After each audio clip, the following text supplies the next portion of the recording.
नमस्कार, बहुत स्वागत है आप सभी का। मैं हूं आपके साथ कमरुद्दीन खान। बड़ी खबर से बुलेटिन की शुरुआत करेंगे। बीजापुर दौरे पर के विजय कुमार हैं और वरिष्ठ सुरक्षा सलाहकार के विजय कुमार आज उसूर जाएंगे। सड़क निर्माण के साथ कैंप और थाने का भी निरीक्षण करेंगे। वो जवानों से मिलकर उनका हौसला बढ़ाएंगे।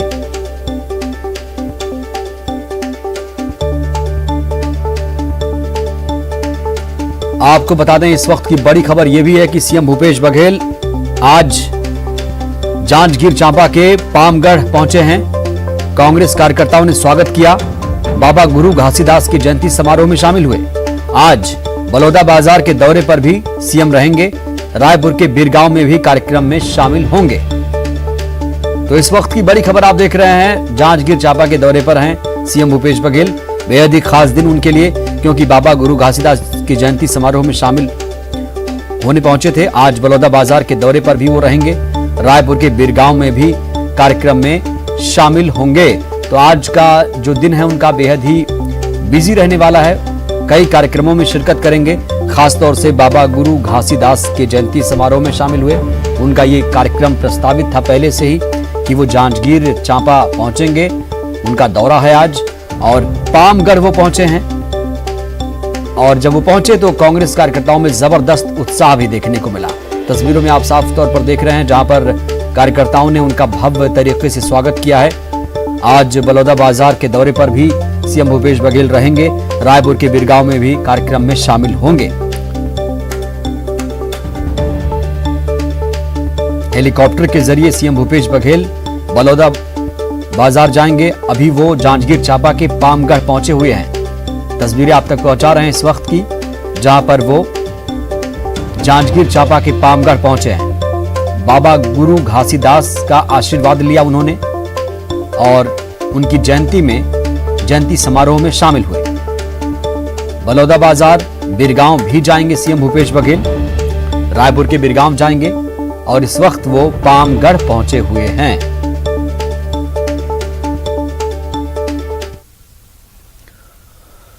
तो हमने आपको बताया कि सीएम भूपेश बघेल पामगढ़ पहुंचे हैं, लेकिन एक बड़ी खबर अब कुल मिलाकर जो प्रदेश की सियासत है उसकी बात कर लेते हैं, क्योंकि पूर्व सीएम रमन सिंह के आरोपों पर सीएम भूपेश बघेल ने पलटवार किया।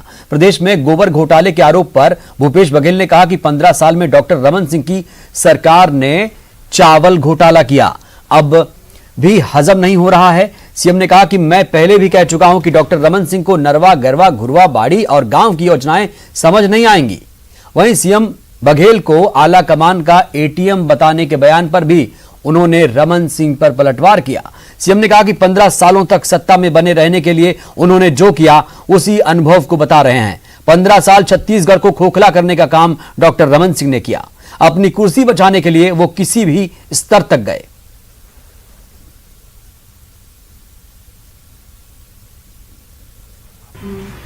मैंने विधानसभा में कहा था, रमन सिंह जी नरवा, गरवा, घुरवा, बाड़ी आपकी समझ में नहीं आएगी, क्योंकि उनको स्काई वॉक है, एक्सप्रेस वे हाईवे है, नया राजधानी है, बड़े बड़े बिल्डिंग उनको समझ आता है। गांव के गरीब किसान मजदूरों की बात उनको समझ नहीं आती। पूरा होने दीजिए।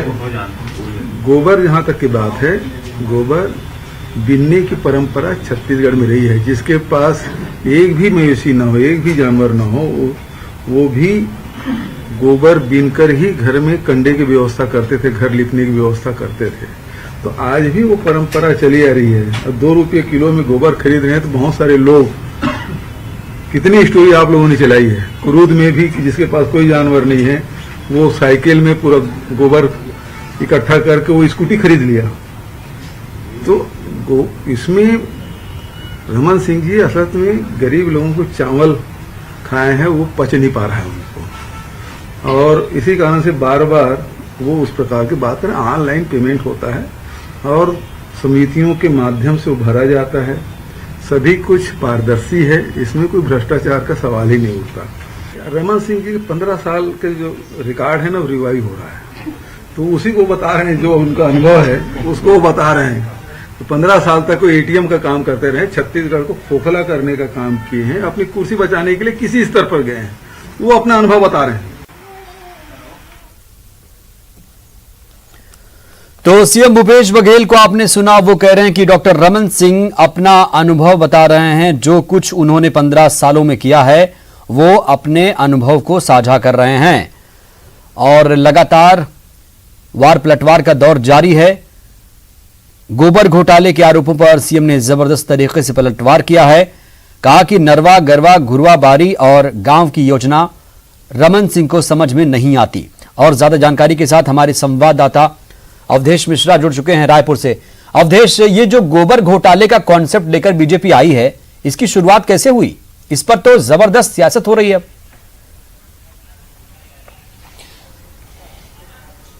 हाँ बिल्कुल, देखिए जिस दिन ही गोधन न्याय योजना छत्तीसगढ़ में शुरू हुई, यूं कहा जाए कि देश का पहला राज्य छत्तीसगढ़ बना, जब इस तरह से गोबर खरीदने की योजना छत्तीसगढ़ में शुरू हुई, जैसे ही सरकार ने इस योजना का शुभारंभ किया, विपक्ष हमलावर हुई और विपक्ष ने उस समय कहा कि ये योजना आने वाले समय पे धरातल पे उस स्थिति पे नहीं उतर पाएगी जो सपने सरकार दिखा रही है। लेकिन कुछ दिनों के बाद अब बीजेपी की ओर से पूर्व मुख्यमंत्री डॉक्टर रमन सिंह ने मोर्चा खोला हुआ है और सीधे तौर पे उन्होंने आरोप लगाया है कि जिस तरह से बिहार में चारा घोटाला हुआ, उसी की तर्ज पे छत्तीसगढ़ में गोबर घोटाला होगा।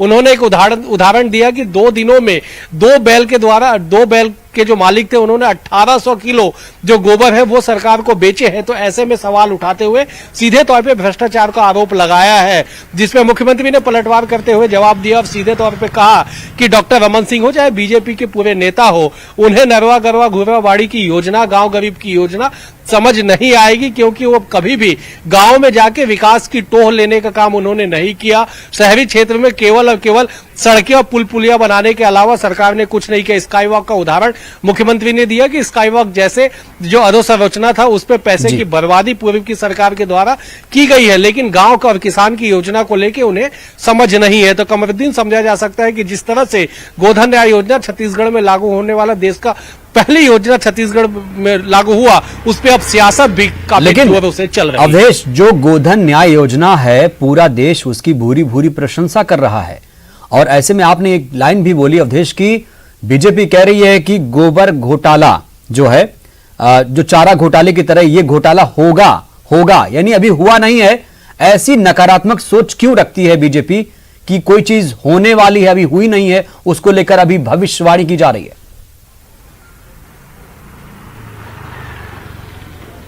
दरअसल देखिए, बीजेपी जिस तथ्य के पे आरोप लगा रही है उसका तथ्य ये है कि एक किसान के द्वारा, एक व्यक्ति के द्वारा जिसके पास 2 बैल थे, उसने 1800 किलो गोबर बेचे, जिसको लेके बीजेपी मुद्दा बना रही है कि आखिरकार ऐसी गाय, ऐसी बैल कहां से छत्तीसगढ़ में आए जो 2-3 दिनों के भीतर 1800 किलो गोबर दे दे, जिसपे भी सरकार के द्वारा पहले जवाब दिया जा चुका है कि छत्तीसगढ़ में भी जो ग्रामीण अंचल के लोग हैं, गोबर बिनने की जो प्रथा है, जो प्रचलन है, वो छत्तीसगढ़ में है।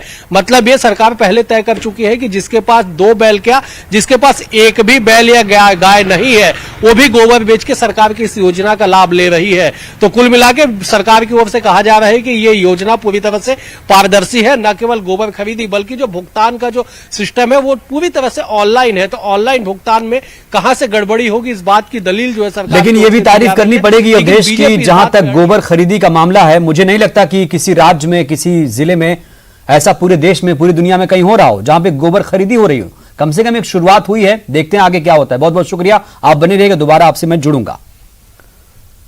सीएम भूपेश बघेल ने कृषि बिल के विरोध में किसानों के आंदोलन और धान खरीदी में छत्तीसगढ़ के साथ केंद्र के रवैये को लेकर निशाना साधा। और किसान पूरे देश के केंद्र सरकार के रवैये से दुखी है। कितने किसानों की मौत हो गई, कितने लोग आत्महत्या कर लिया और हजारों किसान अभी भी दिल्ली के चारों तरफ डेरा डाल के बैठे हुए हैं। सरकार को उनकी बात मानने लेनी चाहिए। हठधर्मिता ठीक नहीं है।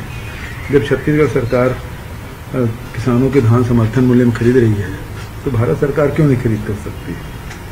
लेकिन अभी तक के, मैं पिछले दिनों पीयूष गोयल जी से, जो खाद्य मंत्री हैं, उनसे मैंने टेलीफोनिक भी बात की, अधिकारी स्तर पर भी चर्चा हुई है, लेकिन एफसीआई में चावल जमा करने की अनुमति अभी तक के नहीं दी गई, जबकि दिसंबर बीतने जा रहा है। ऐसा पहली बार हुआ है छत्तीसगढ़ में कि एफसीआई में चावल जमा करने की अनुमति नहीं दी गई, कोई रेक नहीं मिला है।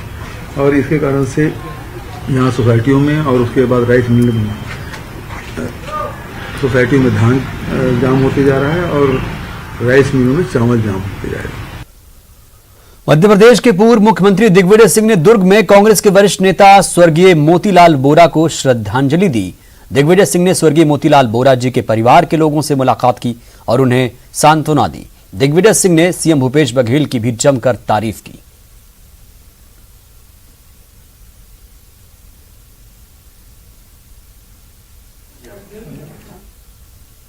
और बात बीजेपी की, जहां पर रायपुर में बीजेपी के प्रशिक्षण सत्र का आज दूसरा दिन है। मिशन 2023 के लिए कार्यकर्ताओं को ट्रेनिंग दी जा रही है। रायपुर पश्चिम और दक्षिण में यह ट्रेनिंग जारी है। कल रमन सिंह ने कार्यकर्ताओं को मंत्र दिया था। सरकार को घेरने की रणनीति लगातार बनाई जा रही है। मिशन 2023 के लिए कार्यकर्ताओं को रिचार्ज करने की कोशिशें लगातार की जा रही हैं। सत्र का आज दूसरा दिन है। कल रमन सिंह ने कार्यकर्ताओं को कई टिप्स दिए थे। सरकार को घेरने की रणनीति लगातार बनाई जा रही है और मिशन है 2023 में कैसे बीजेपी फतेह करे विधानसभा चुनाव। खबर रायपुर से, जहां पर बीजेपी प्रदेश प्रभारी डी पुरेंदेश्वरी का रायपुर दौरा है। 3 जनवरी को रायपुर आने का उनका कार्यक्रम है। 3 दिवसीय दौरे पर रायपुर आएंगी। प्रदेश प्रभारी संगठन के कार्यों की वो कार्य की रूपरेखा देखेंगी। विस्तार से उसकी समीक्षा की जाएगी। समीक्षा राष्ट्रीय अध्यक्ष के तौर की तैयारियों को अंतिम रूप भी दिया जाएगा। 3 दिवसीय दौरे पर रायपुर आएंगी डी पुरेंदेश्वरी। संगठन के कार्यों की विस्तार से समीक्षा करेंगी और राष्ट्रीय अध्यक्ष के आगामी दौरे पर भी चर्चा होगी, क्योंकि राष्ट्रीय अध्यक्ष का भी छत्तीसगढ़ आने का कार्यक्रम है। डी पुरेंदेश्वरी का छत्तीसगढ़ दौरा होने जा रहा है, बेहद महत्वपूर्ण। इससे पहले भी वो छत्तीसगढ़ आ चुकी हैं।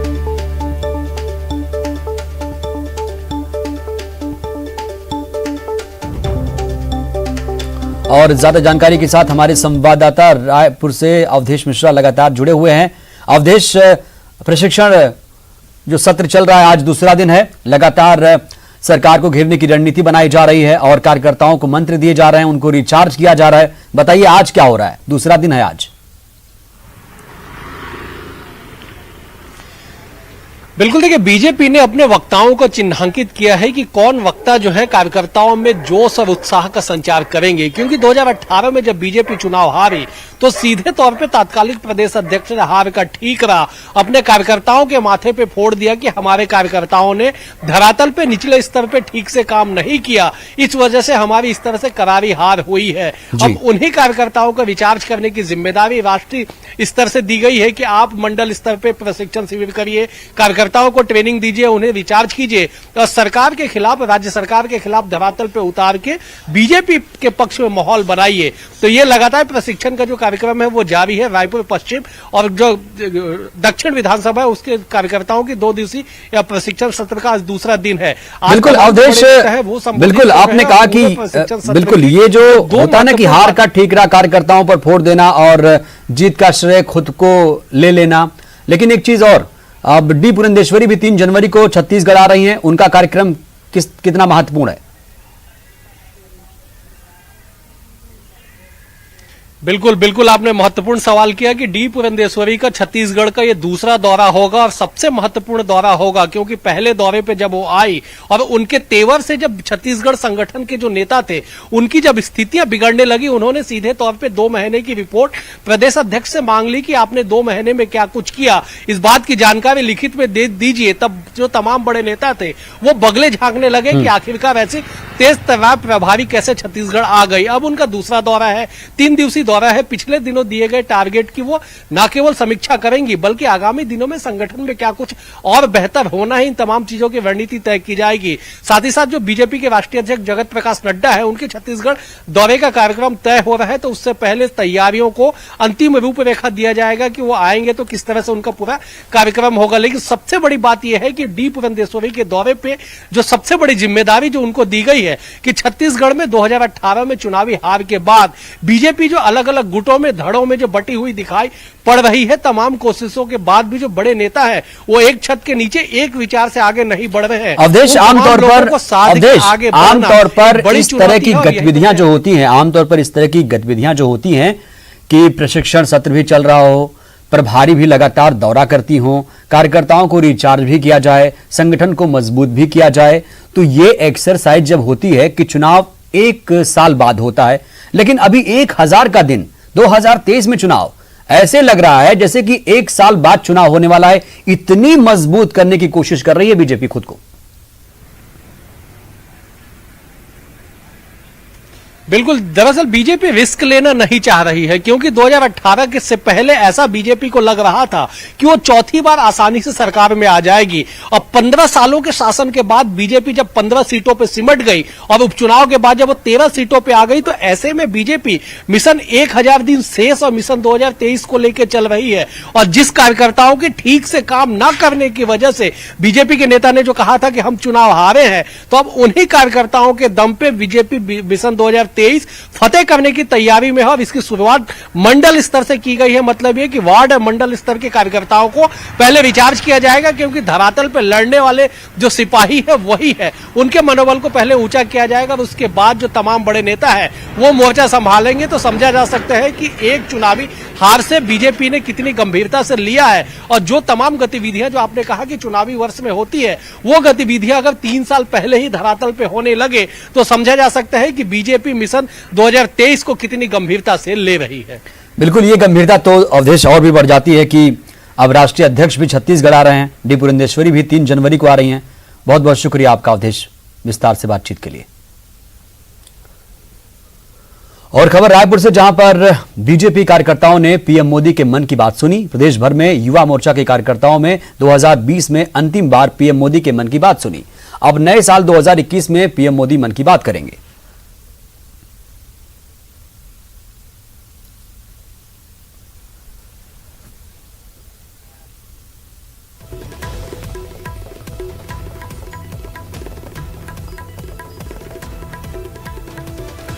और बीजापुर दौरे पर के विजय कुमार हैं। वरिष्ठ राष्ट्रीय सुरक्षा सलाहकार के विजय कुमार आज सुबह उसूर जाएंगे। के विजय कुमार सड़क निर्माण के साथ कैंप और थाने का निरीक्षण करेंगे। जवानों से मिलकर उनका हौसला बढ़ाएंगे, हौसला अफजाई की जाएगी। के विजय कुमार के दौरे का आज तीसरा दिन है। लगातार वो जो सिक्योरिटी एजेंसीज हैं उनसे मिल रहे हैं, जो जवान हैं उनको रिचार्ज कर रहे हैं, उनका मनोबल बढ़ा रहे हैं। और ये जो दौरा है उनका बेहद ही महत्वपूर्ण हो जाता है, क्योंकि नक्सली मोर्चे पर कैसे खुद को आगे किया जाए, कैसे नक्सलियों को परास्त किया जाए, कैसे उन्हें और हराया जाए, इनको लेकर तमाम तरह की रणनीति, बैठक, मंथन लगातार के विजय कुमार कर रहे हैं। सड़क निर्माण कैंप, थाने का निरीक्षण, जवानों से मिलकर हौसला बढ़ाएंगे। उसूर पहुंचने वाले हैं वो। बीजापुर दौरे पर हैं के विजय कुमार और उसूर भी जाएंगे। राष्ट्रीय सुरक्षा सलाहकार के विजय कुमार इस वक्त छत्तीसगढ़ दौरे पर हैं।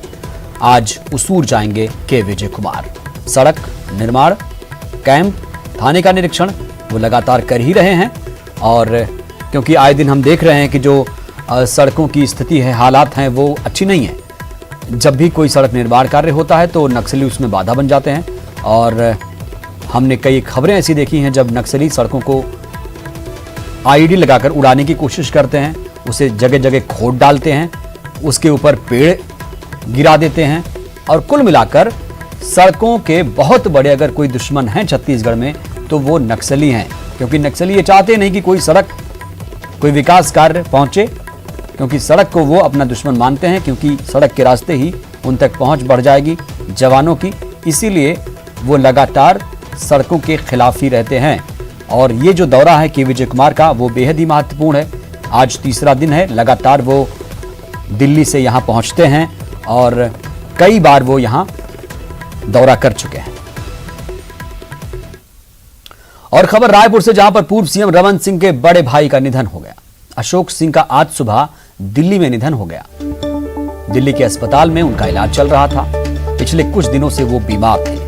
अशोक सिंह पिछले कुछ दिनों से बीमार थे। पूर्व सीएम डॉक्टर रमन सिंह के भाई हैं अशोक सिंह। पिछले कुछ दिनों से उनकी तबीयत खराब थी और आज उनका निधन हो गया। आज सुबह दिल्ली में उनका निधन हो गया। दुखद खबर, अशोक सिंह का आज सुबह दिल्ली में निधन हो गया। वो पूर्व मुख्यमंत्री डॉक्टर रमन सिंह के बड़े भाई थे। दिल्ली में उनका इलाज चल रहा था। पिछले कुछ दिनों से वो बीमार चल रहे थे और आज उनका निधन हो गया। और खबर दुर्ग से, जहां पर टेंट हाउस के सामानों में आग लग गई। आग में कई सामान जलकर खाक हो गए। एक घर पर टेंट हाउस का सामान रखा था। सेक्टर 10 के रोड नंबर 8 की ये घटना आप तक पहुंचा रहे हैं। फायर ब्रिगेड ने हालांकि आग पर काबू तो पाया, लेकिन सामान जलकर खाक हो चुका है। भिलाई नगर कोतवाली थाना क्षेत्र की ये पूरी घटना है, जहां पर सेक्टर 10 के रोड नंबर 8 की घटना है। टेंट हाउस के सामान में किस तरीके से आग लगी है आप देख रहे हैं। हालांकि आग पर काबू तो पाया गया, लेकिन कई सामान आग में जलकर खाक हो चुके हैं।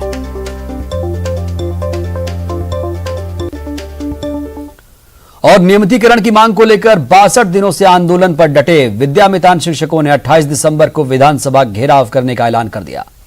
धरने पर बैठे विद्यामितानों ने कहा कि सत्ता में आने से पहले कांग्रेस ने नियमितीकरण करने का आश्वासन दिया था, लेकिन अभी तक नियमितीकरण नहीं हो पाई है। इसीलिए गुस्साए नाराज विद्यामितान शिक्षकों ने विधानसभा घेराव करने का ऐलान कर दिया है।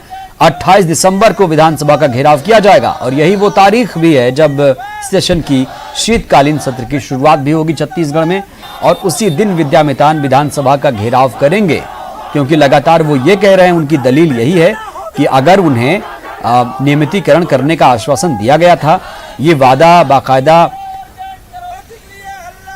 किया गया था, घोषणाओं में किया गया था, घोषणा पत्र में था, तो आखिर ऐसा क्या हुआ कि सरकार अपने वादे को ही भूल गई और वादा लगातार याद दिला रहे हैं ये विद्यामितान, और इसीलिए ये लगातार उनका जो धरना है जारी है।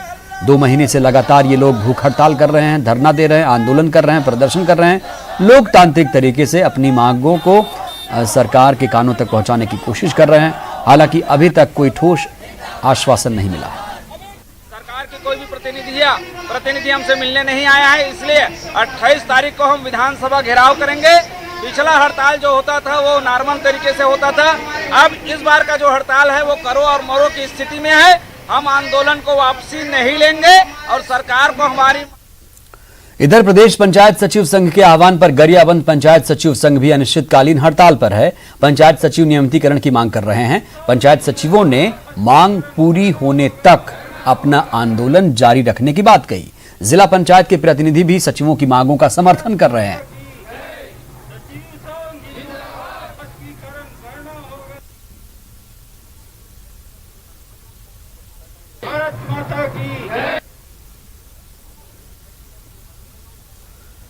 बात सरगुजा की, जहां के ईरगवा गांव का एक किसान पटवारी की लापरवाही से अपना धान नहीं बेच पाने से परेशान है। दरअसल जब किसान अपने धान को बेचने के लिए टोकन कटवाने गया तो वहां किसान सोमार साय को कागजों में मृत बता दिया गया। धान खरीदी उपकेंद्र अमल भिट्टी समिति केंद्र के प्रबंधक ने बताया कि आपका नाम नहीं है। किसान जब चांदो धान समिति केंद्र पहुंचा तो समिति प्रबंधन ने बताया कि आपका नाम सॉफ्टवेयर में नहीं है। अब पटवारी की लापरवाही की सजा सुमार साय को भुगतनी पड़ रही है। जिंदा किसान को कागजों में मृत घोषित कर दिया गया, जिससे जो योजनाएं हैं, जो लाभ मिलना चाहिए था इस किसान को, वो धरातल पर मिलता नजर नहीं आ रहा है। गया था टोकन कटवाने के लिए अमल भीठी में, मेरा नाम नहीं, टोकन नहीं कटिया। संजय बोल रहा है कि जाओ चांदो जाके चेक करवाओ कंप्यूटर से। कंप्यूटर तो हुआ कहता मृत्यु बताइस। पटवारी ही सूची दिया था। क्या सूची दिया था? वो जो उसका बीवन का पूरा हर एक किसान का देते हैं। महासमुंद के नेशनल हाईवे 53 में स्थित झलप के ढांक टोल प्लाजा और सरायपाली के छुईपाली टोल प्लाजा में इन दिनों भारी अव्यवस्थाएं देखने को मिल रही हैं। कैश लेन तो कैश लेन, फास्ट ट्रैक होने के बावजूद भी वाहनों को यहां इंतजार करना पड़ रहा है, जिसके चलते वाहनों की लंबी लंबी कतारें भी आपको नजर आ रही हैं। अव्यवस्थाओं को छुपाने राहगीरों को टोल कर्मचारी मशीन के स्कैनिंग नहीं करने का हीला हवाला देते नजर आते हैं। BSCPL infrastructure company private limited को नेशनल हाईवे 53 में रोड निर्माण के साथ टोल वसूलने का ठेका मिला है।